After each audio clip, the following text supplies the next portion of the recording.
ẹni tí lórí ẹ̀ṣẹ̀ wa jàre láti bínú, ṣùgbọ́n Olúwa Ọlọ́run mímọ́ jùlọ, Olúwa alágbára jùlọ, olùgbàlà mímọ́ àti aláàánú jùlọ, má fi wá sínú ìrora kíkorò ikú tí kò ní pẹ̀kun.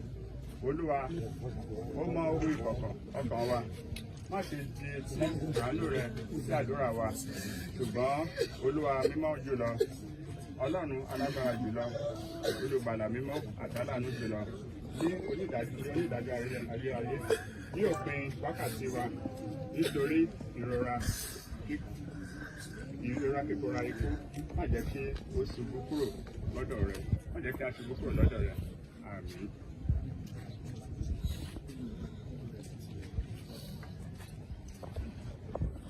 Jẹ́ bí ó ti wu Ọlọ́run Olódùmarè nínú àánú rẹ̀ ńlá láti gba ọkàn arábìnrin wa Àdùkẹ́ Morónkọ́lá Àjàyí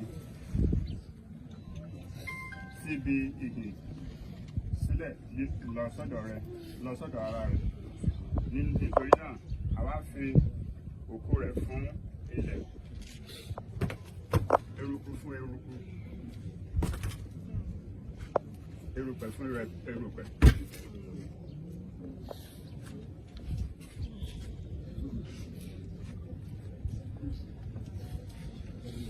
Eru fún eru. Ní ìdánilójú àti láìsí méjì, ìrètí àjíǹde sí ìyè tí kò ní pẹ̀kun nípa Olúwa wa Jésù Kristi, ẹni tí ó pa ara òṣì wa dà kí ó sì kí a lè rí ara òun tìkára rẹ̀ tí ó ti ní ògo wá gẹ́gẹ́ bí iṣẹ́ agbára. Nípa èyí ni a ó fi tẹrí ohun gbogbo gbà fún wa.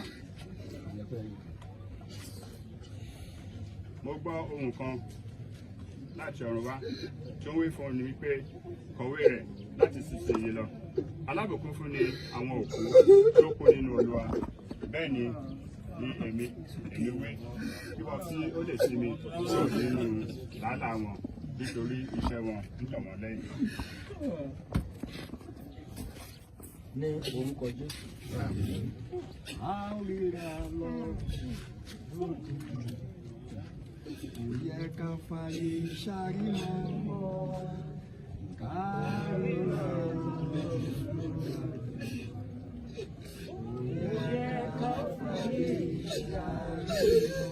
Ọlọ́run á gbé yín ga, ayé olú àgbà ọ̀fẹ́.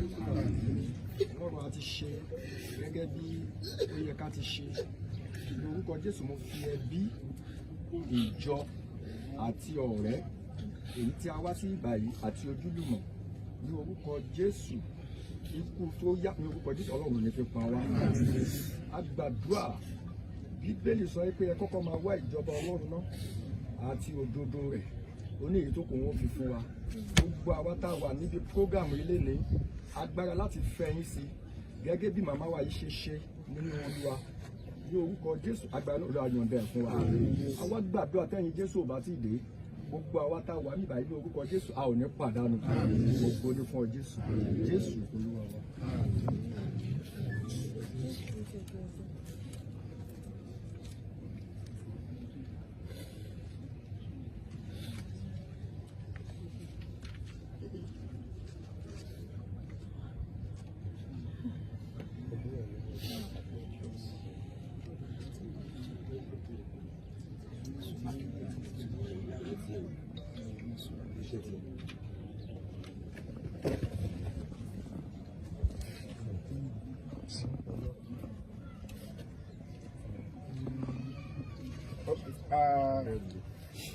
We thank God for everything. We appreciate every one of us. We pray that this kind of occurrence will not happen to any one of us again in Jesus' name. Even though it's a debt that we all have to pay. So we pray that the Lord will grant us long life to enjoy what we labor for in Jesus' name. And the Lord grant Aduke Moro Kola eternal rest in the mighty name of Jesus. Thank you.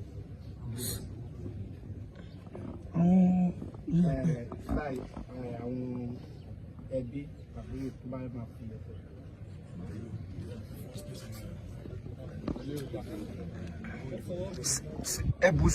ẹbùsùn kí ni ọmọ fọwọ́ bù.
Oh,